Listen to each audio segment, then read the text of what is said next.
민주당의 총선 준비가 발빠르게 진행되고 있죠. 바로 며칠 전에 공천관리위원장으로 당내 5선 원혜영 의원이 임명이 됐습니다.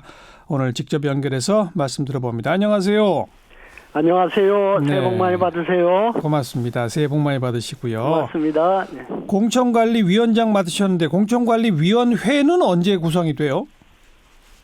아직 안 됐나 봐요. 예. 내주 초에는 할 거라고 그러는데요. 예. 아니 그 위원회는 어떻게 구성을 합니까, 그럼? 뭐 여성이 50% 이상 차지해야 한다. 뭐 신인도 20% 이상, 청년이 예. 20% 이상 있어야 된다. 이런 기준들이 있습니다. 예. 그 위원회 위원의 기준이 네. 그럼 그 위원회는 누가 구성해요? 원혜영 위원장님이 구성하시는 거 아니에요? 뭐 제가 하는 것 같진 않은데요. 당에서 하는 것 같고 저도 의견을 내야 되겠죠. 아. 그다음에 이제 공천관리위원회는 공천 마무리할 때까지 모든 권한을 다 갖는 겁니까? 아니면 당대표랑 어떻게 되는 겁니까? 그 권한이.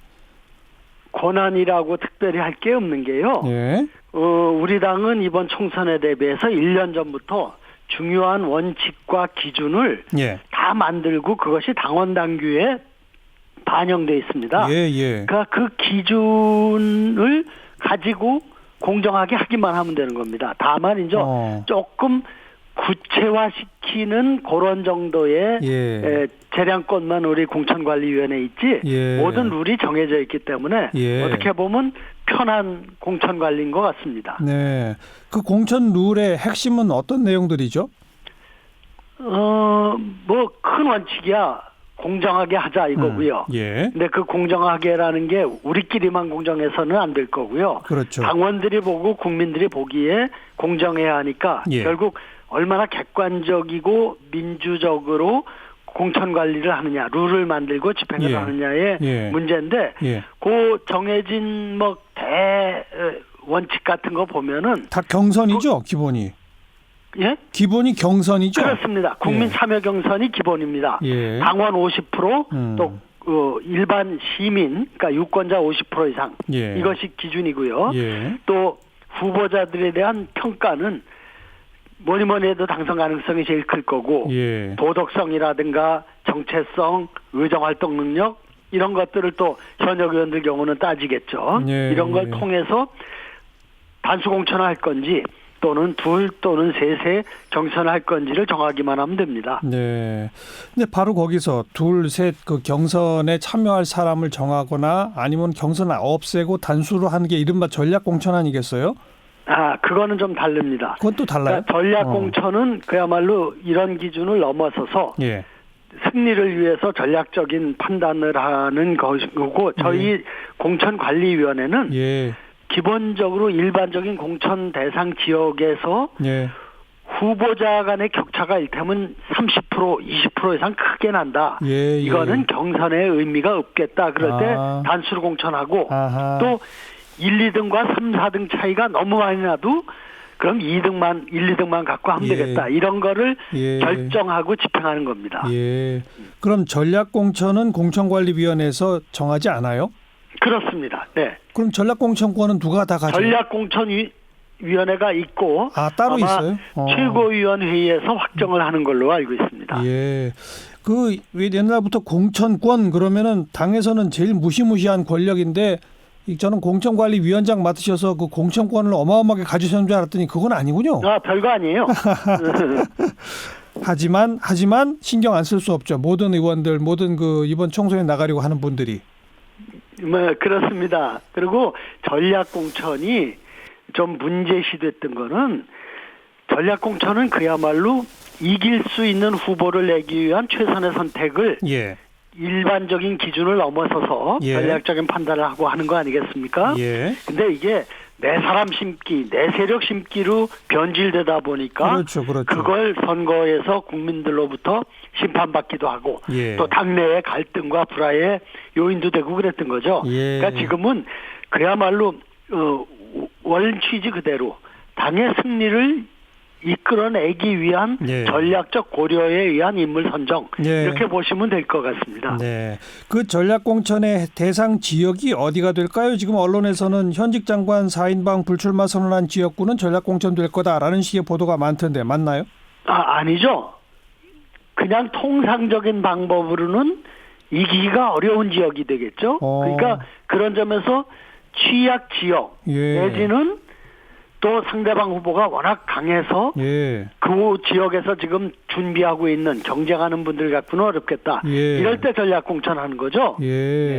그러면 그 현직 장관 4인방이 불출마 선언한 데는 다 기존의 더불어민주당이 갖고 있던 지역이니까 거기는 그렇게 취약 지역이 아니잖아요. 그럼 전략 공천 대상 지역이 아니겠네요. 그러니까 그렇게 단정하는 것보다 그 지역에서 지금 갑자기들 그만둬 불출마 결정했기 때문에 거기에 대비해서 준비한 분들이 없거나 별로 없거나 별로 경쟁력이 없으면 그런 전략적인 거를 아니할 수가 없을 거고요. 근데 충분한 자원이 있고 그분들 갖고도 충분하다. 그러면은 전략 공천이란 말을 거기다 쓸 필요는 없겠죠. 그 종로는 어떻게 됩니까? 이제 정세균 총리로 가시게 되면 이낙연 총리가 가는 거예요? 그냥 뭐 저도 뉴스 보고 아는 건데 아직은 추측입니다만, 그러니까 종로에 일테면 저쪽에서 아주 강한 사람이 나온다 그러면 이낙연 총리가 가는 가능성이 더 커질 것 같고요. 뭐 그렇지 않다면은 뭐 훨씬 더 자유롭게 폭넓게 선택할 수 있지 않을까 싶은데요. 자유한국당 후보가 누가 되느냐가 중요하겠네요. 그러면. 네. 현역 의원 20% 컷오프 명단 확정됐다고요? 개별적 통보 다 했나요? 모르겠는데요. 모르세요? 저 선출직 공직자 평가위원회라는 게 오래 전부터 저 현역 의원에 대한 의정 활동 이 기여도 여러 가지 고려한 평가를 했는데 평가 마무리된 걸로 알고 있습니다. 근데 이것은 어디까지나 밝혀지지 않고 관리되고 있고 아마 심사할 때 개별적으로 어느 의원이 거기에 해당된다 이렇게 되는 것 같아요. 공표되진 않습니다. 하지만 개개인별한테는 알려줘야 될 거 아닙니까? 그러니까 그것도 그 시점에서 알려주는 거가 되겠죠. 그럼 아직은 개별 통보까지도 우선 저는 확실히 모르고 있습니다. 그 지역구의 여성 할당 30%라고 하는 권고사항이 있지 않습니까? 그거는 지키게 되나요? 어떻게 되나요? 제가 책임감을 많이 느낍니다. 10년 전에 제가 당대표를 할 때 여성 공천을 30%를 하도록 노력한다라고 돼 있던 당원을 30%로 한다. 이상 한다라고 머스트 규정, 당위 규정, 지켜야 할 규정으로 바꾼 게 접니다. 그래서 책임감을 많이 느끼는데 근데 또 선거는 상대방이 있기 때문에 이겨야 한다는 점도 같이 고려하고 있거든요. 고려 안 할 수가 없죠. 그래서 두 가지를 잘 조화시키는 게 아주 어려운 일입니다. 가급적 아무튼 30%까지 채워보기 위해 노력하겠다 이 말씀입니다. 그래야죠. 그래서 아예 공천 심사위원들부터가 여성 50%를 못 박아놨습니다. 그 위원들이 50%가 될 수 있도록요. 그다음 지금 청와대 출신 인사가 너무 많이 나서는 거 아니냐 이런 지적이 있어요. 어떻게 생각하세요? 나오는 거야 본인들의 선택이고 결단 아니겠습니까? 그걸 뭐라고 얘기할 수는 없죠. 근데 청와대 출신이기 때문에 공천 과정에서 혜택을 받는다. 이런 거는 있을 수 없는 일이겠죠. 게다가 전략 공천을 많이 할 거다. 청와대 출신들을. 그거는 좀 성립이 안 되는 개념인 것 같아요. 왜요? 전략 공천은 이기기 위한 선택의 전략이거든요. 그러니까 누구 또는 어디 출신을 우대하기 위한 게 전략 공천은 취지가 아니죠. 그러니까 전략 공천하고는 상관이 없다 이렇게 봅니다. 그러니까 청와대 출신은 불이익을 당해도 안 되겠죠. 그러나 특별한 혜택을 받아야 할 특별한 이유가 또 없습니다. 다행히 우리 당은 시스템이 확립되어 있기 때문에 시스템에 따른 공천이기 때문에 유불리를 크게 논란할 일은 없을 것 같습니다. 그래도 청와대 출신 가운데 몇몇 사람은 좀 인지도나 지명도에 있어서 상당히 앞서고 있기 때문에 이기기 위한 선택으로 전략 공천의 대상이 될 수도 있는 거 아닌가요? 그러니까 예. 그 인지도나 선호도가 높은 거는 또 그분이 갖고 있는 자산이겠죠. 예, 예. 뭐 그런 차원에서 고려될 수는 있겠지만 예. 청와대니까 우대한다, 전략 공천해준다. 이건 있을 수 없는 일이다 이런 얘기죠. 알겠습니다. 자, 개인적으로 우리 원혜영 의원께서는 이번에 불출마 선언하셨죠? 뭐 불출마 선언이라기보다는 이번 20대 국회로 정치 생활을 마무리하겠다 이런 정치 정리 선언이죠. 예. 왜 그러셨어요? 제가 이 92년도 14대 예. 총선을 통해서 처음 등원했습니다. 예. 이제 30년이 다 돼갑니다. 예. 시장 2번, 국회의원 5번 해서 7선의 성출직 공직자로 그렇죠. 시민과 국민 위해서 일했다는 게 큰 영광이죠. 예. 그래서 저는 20대 총선 4년 전부터 준비하면서 예. 여기까지다 내 역할은 이렇게 설정을 했습니다. 아주 오래된 생각입니다. 한 번 더 하시면 국회의장도 하실 수 있을 텐데.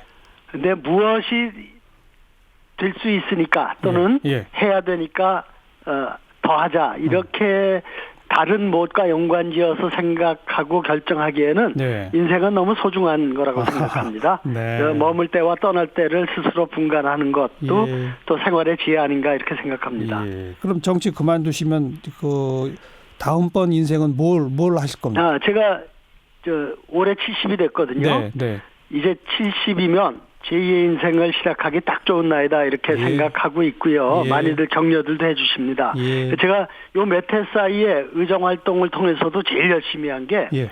웰다잉 문화를 우리 사회에 정착시키는 거라고 생각합니다. 무의미한 연명 치료에 대한 자기 결정권을 보장하는 거. 예. 그 법을 제가 동료원들과 함께 주도해서 만들었거든요. 예. 지금 4년이 지났고 예. 5만 명 이상이 무의미한 연명 치료를 받지 않고 임종을 맞이하고 네. 나도 앞으로는 내가 임종을 맞이할 때 무의미한 연명 치료는 받지 않겠다 하는 사전 진료 의향서 쓴 분이 벌써 30만이 넘어갑니다. 예. 그래서 예. 이거를 좀 사회 문화로 확산시키는 것도 아주 소중한 일이다 이렇게 생각하고 예. 자원봉사 차원에서 좀 열심히 쫓아다닐 생각입니다. 웰다잉 운동을 앞장서 펼치겠다 이 말씀. 네. 네. 여기까지 말씀드릴게요. 오늘 고맙습니다. 고맙습니다. 더불어민주당 공천관리위원장을 맡은 원혜영 의원님이었습니다.